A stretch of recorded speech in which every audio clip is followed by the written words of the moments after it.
There have long been whispers of U.S. Special Forces top secret missions inside Latin America. Some of it I think is real history, some of it's rumor and recently declassified documents. The idea has made its way all the way into pop culture with games like Ghost Recon Wildlands and the movie Sicarios. This is going to be sort of like an iceberg video where I'll go through some of the most known and increasingly more obscure American Special Forces missions inside Latin America. The first story is the Joint Combined Exchange Training Program. The Washington office in Latin America, which is a human rights-focused think tank, used the Freedom of Information Act request to uncover just how many personnel and resources are going to Latin American countries each year. What they found was shocking. There was a dramatic rise in JSOC training missions in the region over the past 2 decades. Between 2007 and 2014, the number of JTEC missions inside Latin America tripled. Joint Combined Exchange Training, or JTEC missions, was a program first founded in 1991. It allowed the Defense Department to deploy Special Forces personnel to train and coordinate with foreign nations outside direct wartime goals. It was kind of a loophole, because it's long been suspected that these are more than just innocent training missions. They're likely a way to provide a legal framework for counterterrorism and counter-drug operations alongside partner forces. Most of these missions were to Honduras, a country where there's been tremendous levels of gang violence, political instability, and as we'll see, a long history of covert missions of U.S. Special Forces.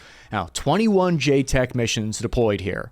Colombia and El Salvador were tied for second place with 19 missions each. It's no coincidence that these closely track with the worst hotspots of cartel and gang activity all across Latin America. The released documents actually showed that 4,000 U.S. operators were invited to train about 13,000 Latin American personnel during this time frame at a cost of roughly $73 million.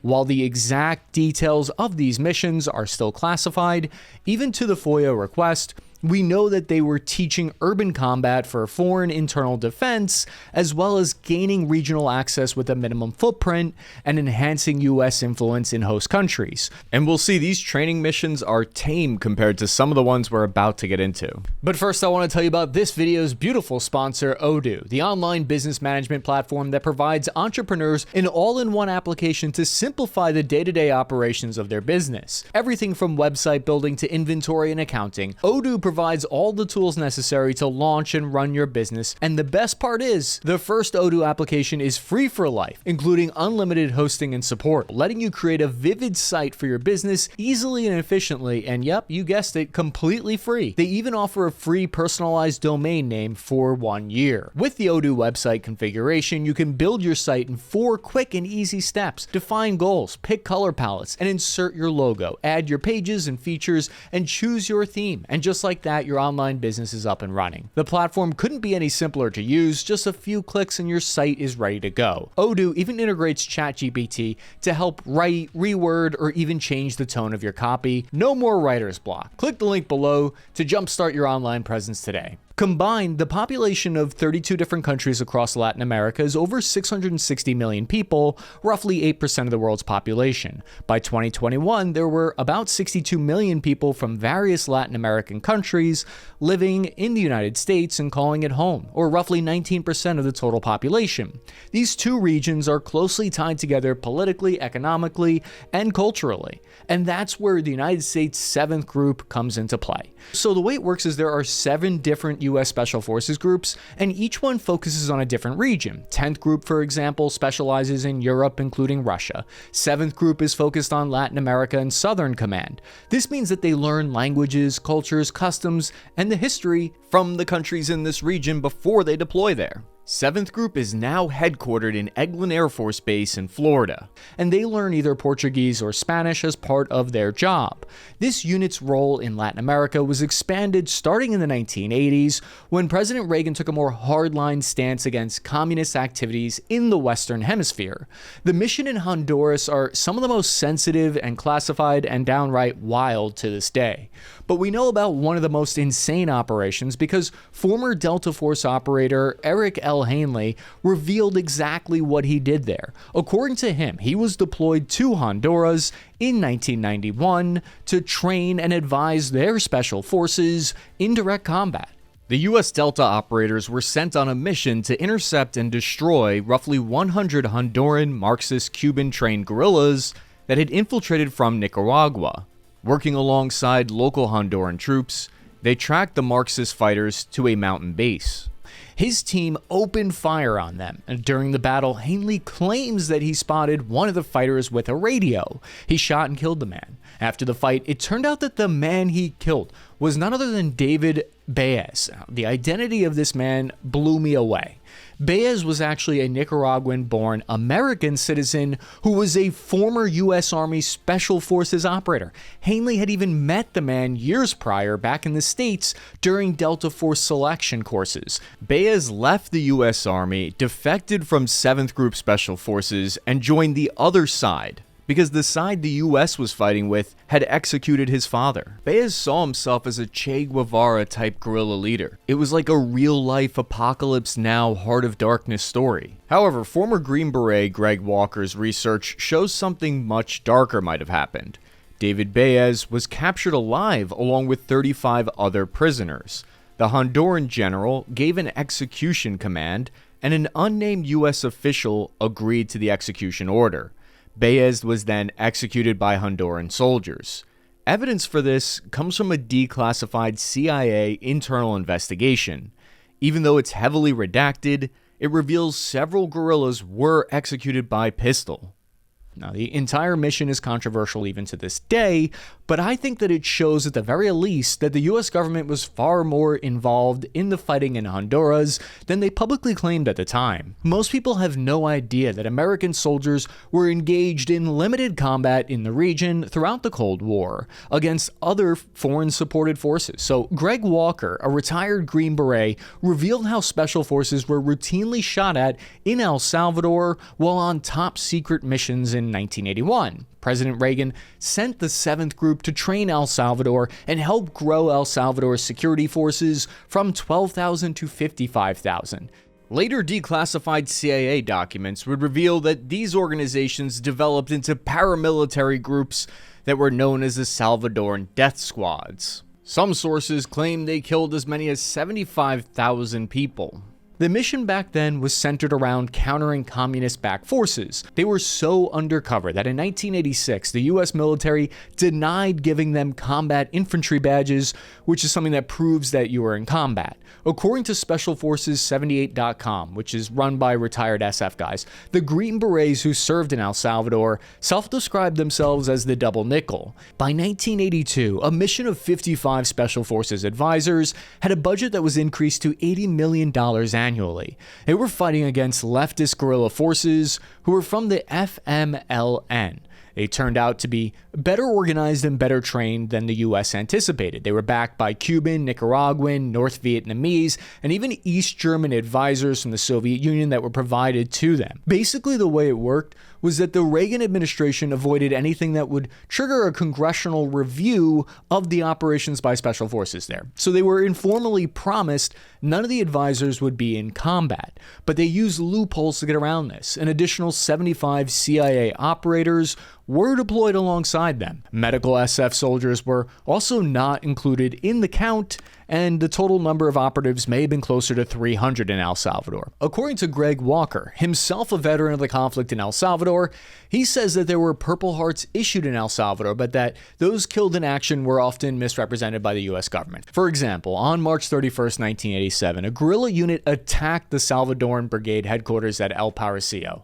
The relatives of Green Beret Staff Sergeant Gregory A. Franis was told that he was killed in action while he was asleep in his bunk by a mortar round. In reality, Franis had left the barracks and helped rally a counterattack. He returned fire and helped secure the command bunker before he was shot multiple times during the battle. These missions in El Salvador are controversial to this day. We did a deeper dive on it in another video, but these kind of kill teams, kill squads trained by the CIA were accused of mass killings, and so too were the FMLN opposing forces that were backed by the Soviets. Ultimately, 39 Americans were killed during operations supporting El Salvador during the Civil War. Now, the next story comes to us about a Delta Force mission to help kill Pablo Escobar. A lot of people probably know about this one. In the early 1990s, Pablo Escobar was the leader of the most notorious drug cartel in Colombia. Operation Search Block aimed to dismantle Escobar's empire. A U.S. Navy SEAL helicopter raid was executed in 1991 inside Bolivia, but they just barely missed him. This put pressure on him to leave Bolivia and go back to Colombia. In order to find him, the U.S. Army Intelligence Support Activity used modified civilian planes to surveil local phone communications. Meanwhile, Delta Force handpicked and trained a unit called Search Block. This is because some of the Colombian forces were compromised by Escobar's deep pockets. The U.S. government didn't want to appear like they were undercutting Colombian sovereignty, so they had the Search Block team conduct the actual arrest themselves. The ISA surveillance equipment from the U.S. Army could pinpoint Escobar to within about 200 meters, but the operation would still need visual confirmation. In December 1993 is when they thought they found him. The electronic surveillance kit got a fix on Pablo's phone at his mother's house. 2 Delta Force snipers set up an observation post in the hills surrounding the area. The Search Block unit was sent to confirm. They spotted Escobar in the second-story window, and that was all they needed. The Colombian unit stormed the house. They fought their way through Escobar's bodyguards. Pablo fled the gun battle, attempting to escape across the rooftops, but agents caught up and opened fire. Pablo Escobar's reign had come to an end. There have been rumors for years that the final headshot that ended Escobar's life came from one of the Delta Force snipers, but there isn't really any hard evidence that I could find for that. Jerry Boykin, commander of the Delta Force team in Colombia, stated flatly in his memoir published years later, quote, "I can answer that, no." Despite Boykin's denial, legends and rumors persist decades later about exactly how Escobar died and how big of a role Delta Force played in the final raid. However, not all operations have had this level of disclosure, and some are still unconfirmed. In one of the most secretive operations to date, Delta Force was allegedly sent to Mexico in early 2016. I'll tell you right off the bat, this mission is still a rumor. It has not been confirmed yet. It was reported in SOFREP and several other sources. Allegedly, their mission was to assist Mexican authorities in their recapture of the notorious Sinaloa cartel leader Joaquin Guzman, also known as El Chapo. The elusive drug kingpin had been arrested and jailed twice before, but had managed to escape each time. The reason this was possibly a joint operation is because it concerned both countries. Under El Chapo's leadership, the Sinaloa cartel had expanded its criminal network out of Mexico and deep into the United States. Phoenix, Tucson, Atlanta, Chicago had all become major distribution centers for illegal narcotics. The Sinaloa cartel and its ruthless tactics and its black market trade fueled poverty and crime wherever it reached. In 2023, the Chicago Crime Commission named Guzman public enemy number 1, and numerous international manhunts tried to recapture El Chapo, but he slipped through law enforcement's net every time. In early 2016, authorities finally caught a lucky break. The Mexican government launched Operation Black Swan, which was an intensive surveillance and tracking operation that gradually narrowed down Guzman and the cartel's hiding places. So, allegedly, at the invitation of Mexican authorities, the U.S. government supplied Mexico with some of its most closely guarded intelligence and counterterrorism assets, including Delta Force. The American operators helped track down the cartel's leadership to the town of Los Mojis. Now, on January 8th, they pinpointed the location of a prominent Sicario, or hitman, in one of the cartel's safe houses. These were professional hitmen who eliminated the cartel's opposition, whether they be rival gangs, government officials, or innocent witnesses who've seen too much. Mexican Marines seized the opportunity and stormed the safe house. But as an intense firefight broke out between the Mexican Marines and the cartel hitmen, a familiar figure escaped through the tunnel. Now, a few blocks away, out popped El Chapo in a stolen car. But it wasn't a clean getaway this time. Mexican federal police saw the car and arrested El Chapo in front of a nearby hotel, this time throwing him in jail for good. The authorities hadn't even known El Chapo was at the safe house, but they hit the jackpot in this raid. Exactly how much of a role Delta Force played during Operation Black Swan remains undisclosed, and the Mexican government insists that it was only their forces that prosecuted the arrest, but defense news outlet SOFREP reports that it's very confident that they have an insider source that Delta Force played a role on the ground all the same. According to U.S. government insiders, Delta Force played a supporting role on this one, training and advising Mexican Marines and intelligence personnel on the best ways to raid the Sicarios safe house or how to nab such an elusive target. They provided guidance and intelligence assets. However, Mexican soldiers have reported that the U.S. did send law enforcement personnel to Mexico. The DEA and DOJ regularly get embedded with Mexican Special Forces units, where they assist with intelligence, while the Mexican troops are the trigger pullers. So it might be that people were confused and it was just a special division from the DEA. Mexican SOF cross-trained with American teams throughout the early 2000s in an attempt to get an edge on the increasingly well-armed cartels. Now, the rapid intelligence processing systems from Delta Force and the CIA are used in the fight against ISIS around the same time, which would be a big help in Operation Black Swan for quickly hunting cartel leadership, if they send so much as a text message, for instance. But the next story does have some more information that has become declassified since then. On December 20th, 1989, 4 MH-6 Little Bird helicopters tore through the darkness over Panama City. Their mission was to rescue U.S. citizen Kurt Muse from the prison, and the whole U.S. invasion of Panama was set to kick off only an hour later at 1 a.m. If they encountered any delays, the broader invasion could blow the element of surprise, and they'd be flying essentially into a death trap. This is the story of Operation Acid Gambit. At 0:45 a.m., the MH-6 Little Birds carrying the Delta operators arrived on scene, and they landed the assault team on the prison rooftop. The clock was ticking. They had 6 minutes. Panama's defense forces started pouring rifle fire onto the rooftops. Bullets slammed all around them. Former Delta operator Larry Vickers later recalled, "I heard shots the whole time. I could sense bullets flying overhead. The place was a hornet's nest now." End quote. Delta snipers fired rounds into the generator, which cut the power supply. The entry team stacked on the door as planned. Another operator rappelled down the side of the prison, assigned with shooting the executioner who was trained on Muse. At the same time, the assault team set a small charge to blow the door leading inside. But in the humid climate that they hadn't trained for, the tape wouldn't stick, so they tried again, and this time the door was vaporized. They swarmed into the prison. Guards were so turned around and confused that they didn't even realize the fight had moved inside the prison walls. The Delta team safely grabbed Kurt Muse out of his prison cell. But Muse and his team weren't safe yet. As the helicopter carrying Kurt Muse took off, it lost power. The engine had been hit by all the crossfire. One of the Delta passengers took a round to the chest, which knocked him out of the chopper, while it was still 20 feet in the air. The Bird's engine gave out, and the chopper crashed onto the street. The team regrouped, formed a perimeter around the crash site, while one of the operators handed Muse a Colt 1911 pistol to defend himself.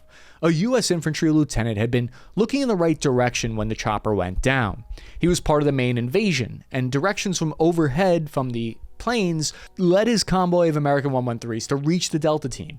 Then a short ride to a nearby U.S. base along the Panama Canal, and Kurt Muse was finally returned safely. The U.S. Central Intelligence Agency, CIA, they first started operating in Bolivia in the 1950s. Starting in 1962, the CIA established their Special Operations Division, or SOD it was called at the time. SOD was their ground branch paramilitary force. In 1966, they deployed to stop Che Guevara's revolutionary attempt in Bolivia. The CIA document that was declassified in 1997 and put on their website reveals the CIA perspective on what happened. According to a captured journal by Guavera, his goal was to force U.S. military intervention in Bolivia and have them fight a protracted ground war insurgency. The CIA deployed Rodriguez and Villalobos as part of their task force in an attempt to avoid getting pulled into a large ground war. Rodriguez provided advanced intelligence to the Bolivian army that was critical in narrowing down Che Guevara's location. He was embedded on the ground with the battalion of 650 Bolivian Rangers when they caught up to Che on October 8, 1967. Now, they surrounded Guevara and his guerrilla units inside a Euro ravine. The two sides engage in a fierce firefight, expending hundreds of rounds. Guavera was wounded and captured alive. The next day, orders came from Bolivian high command that were influenced by CIA operatives, allegedly, to execute him. Although Rodriguez insists that the CIA wanted the revolutionary Che Guevara alive, but the Bolivian government gave the orders to shoot him. The Bolivian Rangers wired Rodriguez coded information that said, quote, "Papa tired," which meant that the guerrilla leader had been captured alive.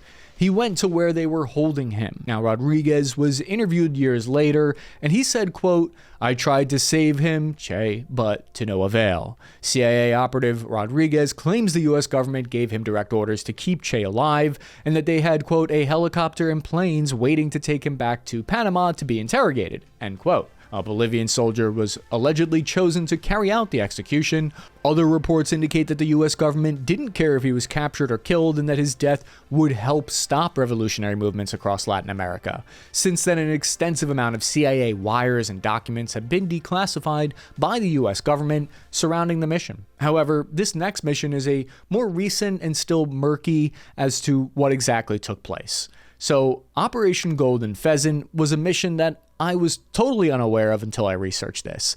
It was an emergency deployment of U.S. troops to Honduras in 1988 by President Reagan.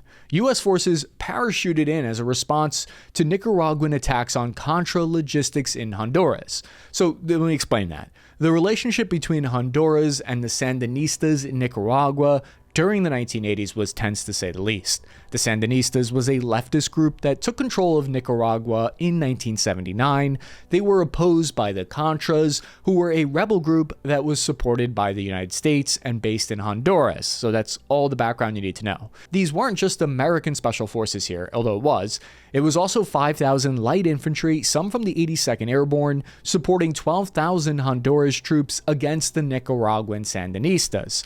There is a lot of talk recently about how airborne units are obsolete. You don't need parachutists anymore. You don't need paratroopers because they could be shot down by advanced missile systems from far away. But having the capability on hand allowed for this kind of quick reaction, which is credited with preventing a full-scale conflict. U.S. forces started a combined live fire exercise alongside Special Forces units. They were given strict orders to not engage any Sandinistas, but be prepared to if they needed to. However, the show of force was enough to cause the Sandinistas to withdraw back across the border. Just a few days after that, the Sandinistas government negotiated a truce with the Contra leaders, and by the end of March, U.S. forces had withdrawn back to the United States safely. Let me know what you guys think of these kind of iceberg-style rundowns where I give you a whole rundown on the craziest stories from a certain region. Did you like it? Did you not? Do you want to see more of it or not? I'm your average infantryman, Chris Cappy. Follow me on Instagram @CappyArmy. Signing off this net. Time now.